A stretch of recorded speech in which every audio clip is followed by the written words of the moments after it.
The second family crisis. Why suburban Texas suburbs marriages are secretly collapsing. You think your neighbor in Plano has a perfect life. You think the manicured lawn, the $80,000 SUV, and the Sunday morning church photos mean the foundation is solid. But you're being lied to, and deep down, you already know it. The American dream in the Texas suburbs isn't dying. It's already dead, and it's been replaced by a silent parasitocrat that no one wants to talk about because everyone is participating in it. We were told that technology would bring us closer, that the modern connected world would strengthen our bonds, but the reality is far more sinister. Welcome to the era of the second family. A shadow existence with a person sleeping 3 feet away from you is a complete stranger, while a ghost on screen owns their soul. This isn't about traditional cheating that's too honest, too messy.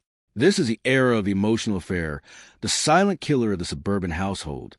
And the reason your marriage, or the marriage of everyone you know, is currently a hollowed-out shell. Look at those winding streets in Frisco or Sugarland, rows of massive, beautiful houses that are nothing more than high-end holding cells for people who have checked out.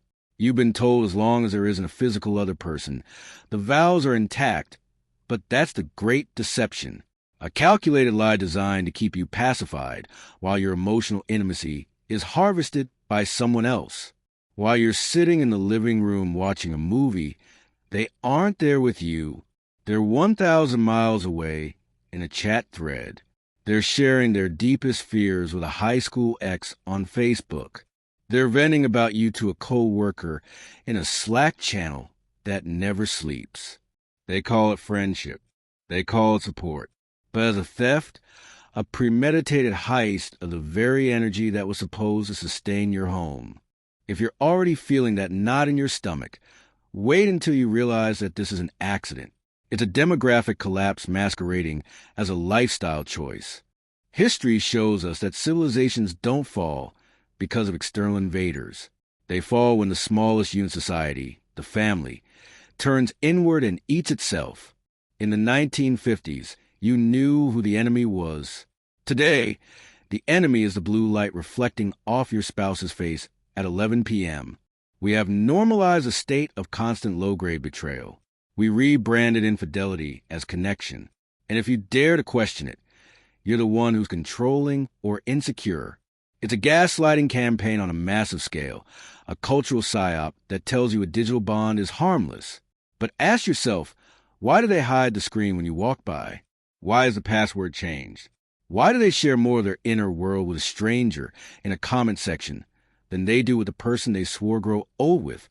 You might think your marriage is the exception, but the data suggests you're just the last one to find out. The Texas suburbs were built on the promise of more and more space, more privacy, more security. But that privacy has become a shroud, a way to hide the fact that the second family has moved in. These are the people your spouse talks to when they're stressed, the ones who really get them in ways you supposedly can't. It's a slow-motion car crash that takes a decade to finish. And by the time the papers are served, there's nothing left to say because emotional marrow was sucked dry years ago. The psychological toll is catastrophic. We are raising a generation of children who see their parents as roommates who share a Google Calendar, but never a glance. We are training the next generation to believe that love is something you perform for a camera, while your real heart belongs to a digital void. This isn't just drifting apart. It's an active daily choice to outsource intimacy. It's a cowardly form of exit, a way to leave a marriage without ever having to pack a bag. They stay for the zip code. They stay for the reputation.